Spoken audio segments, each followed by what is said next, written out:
Bonjour tout le monde. On avait envie de faire une petite capsule aujourd'hui pour sensibiliser les gens à la santé mentale au travail. Je me présente, je m'appelle Marie-Josée Mucci, je suis conseillère en ressources humaines, spécialisée en climat de travail.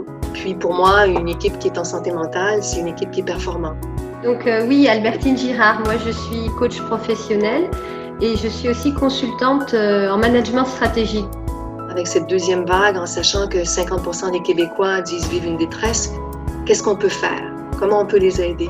Je pense qu'on a tous une part de responsabilité, mais qui est responsable de cette situation? L'organisation, ce sont des employés, des gestionnaires, et l'organisation aussi, elle a son essence, elle a sa culture. L'employé a un rôle à jouer dans son observation, de voir s'il y a des choses, il y a des comportements où tout le monde est en mesure peut-être d'observer, de reconnaître, puis de ne pas avoir peur d'en parler. Si c'est pas un collègue, si c'est pas un membre de la famille, d'aller voir un professionnel puis de le faire, de pas attendre en fait. Il peut aussi très bien, s'il se sent à l'aise, d'en parler à son gestionnaire. Et donc le gestionnaire qui a aussi un rôle à jouer envers lui-même, envers ses équipes, puis aussi d'observer ce qui se passe avec les gens dans son équipe. Parfois, il y a des petits signaux que les gens vont démontrer qui sont parfois, c'est subtil, mais qui sont quand même présents. Puis évidemment l'organisation, qui elle aussi a son rôle à jouer.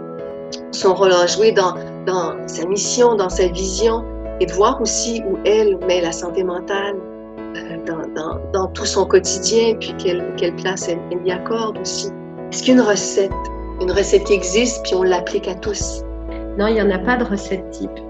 On peut s'inspirer des autres, moi ça m'arrive très régulièrement. La clé, c'est d'établir ce qui fonctionne pour soi. Donc, c'est quoi les pistes d'action qui me parlent, qui font du sens par rapport à ce que j'ai envie d'atteindre moi? Donc, c'est de bâtir sa propre recette en réalité. Qu'est-ce que je veux vivre au travail? Ça, c'est quand même la question essentielle. Qu'est-ce que je veux vivre? Sur quoi ai-je le contrôle? Quelle est mon attitude par rapport à ça? Est-ce que j'ai une attitude de résistance, d'acceptation, de fuite? Il peut y avoir plusieurs attitudes qui sont toutes valables. Je pense que là encore, on s'inspire des autres. Donc, partagez, écrivez ceux qui ont le goût, évidemment, de nous dire qu'est-ce qui marche pour vous pour avoir un mieux-être au travail. Qu'est-ce qui fonctionne pour vous? Puis peut-être oser en parler.